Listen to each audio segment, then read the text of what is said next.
Adventures of Huckleberry Finn by Mark Twain. Chapter 14.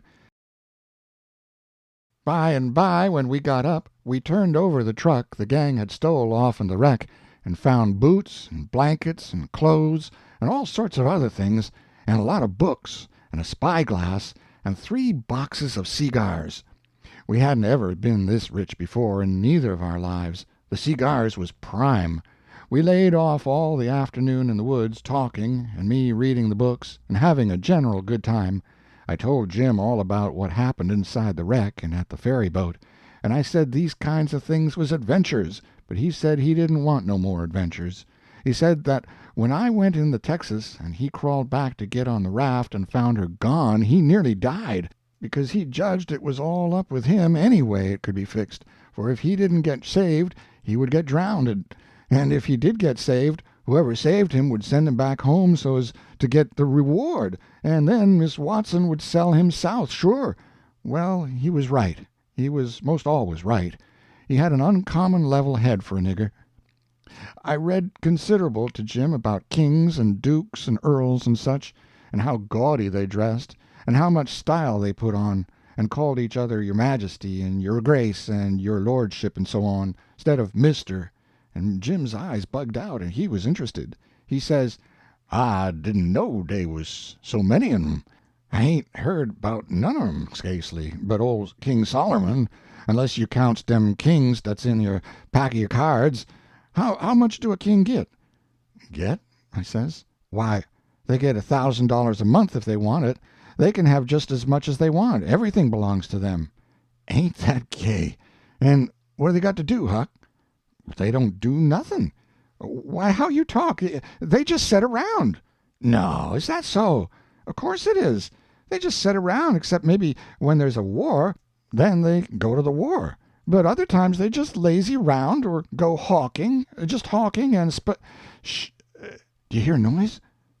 We skipped out and looked, but it weren't nothing but the flutter of a steamboat's wheel way down, coming round the point, so we come back. "Yes," says I, "and other times when things is dull, they fuss with the Parlyment, and if everybody don't go just so, he whacks their heads off. But mostly they hang around the harem." "Round the which?" "Harem." "What's the harem?" "The place where he keeps his wives. Don't you know about the harem? Solomon had one. He had about 1,000,000 wives." "Why, yes, that's so. I done forgot it. A harem's a bo'din house, I reckon. Most likely dey has rackety times in de nursery, and I reckon de wives quarrels considerable, and dat creased the racket. Yet dey say Solomon de wisest man to ever live. I don't take no stock in dat, because, why, would a wise man want to live in de midst of such a blim-blammin' all the time? No, 'deed he wouldn't. A wise man 'd take and build a biler factory, and den he could shut down de biler factory when he want to rest." "Well, but he was the wisest man, anyway, because the widow she told me so, her own self." "I don't care what de widder say, he warn't no wise man nuther. He had some of der dad-fetchin'est ways I ever see. Does you know 'bout that child that he was gwine to chop in two?" "Yes, the widow told me all about it." "Well, den, warn't dat the beatenest notion in the world? You just take and look at it a minute. Dar's de stump, dar, that's one of de women.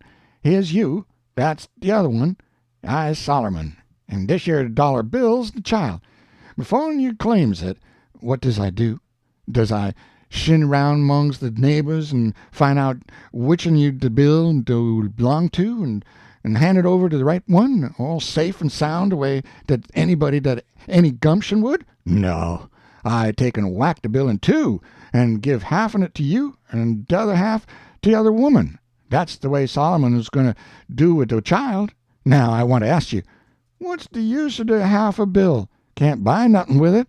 And what is the use of a half a child? I wouldn't give a dern for 1,000,000 of them." "But hang it, Jim, you've clean missed the point. Blame it, you've missed it 1,000 mile." "Who, me? Go 'long. Don't talk to me about yo' p'ints. I reckon I knows sense when I sees it, and dey ain't no sense in such doin's as that. Dispute warn't 'bout half a child, dispute was 'bout a whole child, and a man that think he can settle a 'spute 'bout a whole child wid a half a child don't know enough to come in out of the rain. Don't talk to me 'bout Solomon, Huck. I knows him by the back." "But I tell you, you don't get the point."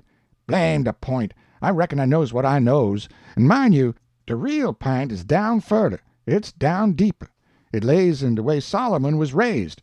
You take a man dat's got only one or two chillen, is dat man going to be wasteful of chillen? No, he ain't. He can't afford it. He know how to value 'em. But you take a man dat's got about 5,000,000 chillen running around the house, and it's different. He as soon chop a child in two as a cat. Dey's plenty more. A child or two, more or less, warn't no consequence to Solomon, dat fetch him." I never see such a nigger. If he got a notion in his head once, there warn't no getting it out again. He was the most down on Solomon of any nigger I ever see. So I went to talking about other things, and let Solomon slide. I told about Louis XVI that got his head cut off in France long time ago, and about his little boy the Dolphin, that would be a king, but they took and shut him up in jail, and some say he died there. Poor little chap. But some says he got out and got away and come to America. That's good. But he'll be putty lonesome. They ain't no kings here, is they, Huck? No. Den he can't get no situation. What he gwine to do? Well, I don't know. Some of them gets on the police.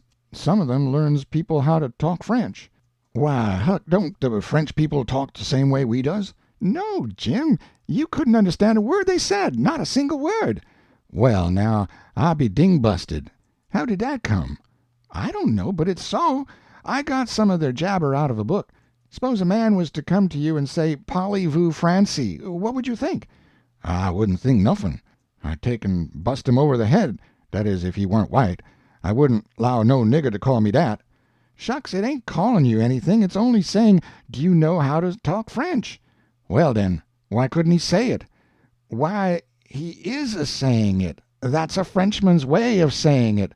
Well, it's a blame ridiculous way, and I don't want to hear no more about it. Dey ain't no sense in it.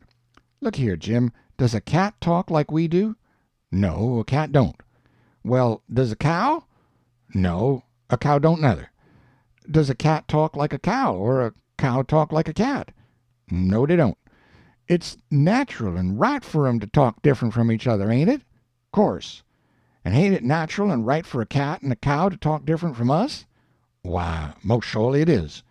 Well, then, why ain't it natural and right for a Frenchman to talk different from us? You answer me that. Is a cat a man, Huck? No. Well, then, there ain't no sense in a cat talking like a man. Is a cow a man? Or is a cow a cat? No, she ain't neither of them. Well, then, she ain't got no business to talk like either one or t'other of them. Is a Frenchman a man? Yes. Well, then, dad blame it, why don't he talk like a man? You answer me dat. I see it weren't no use wasting words. You can't learn a nigger to argue, so I quit. End of chapter 14.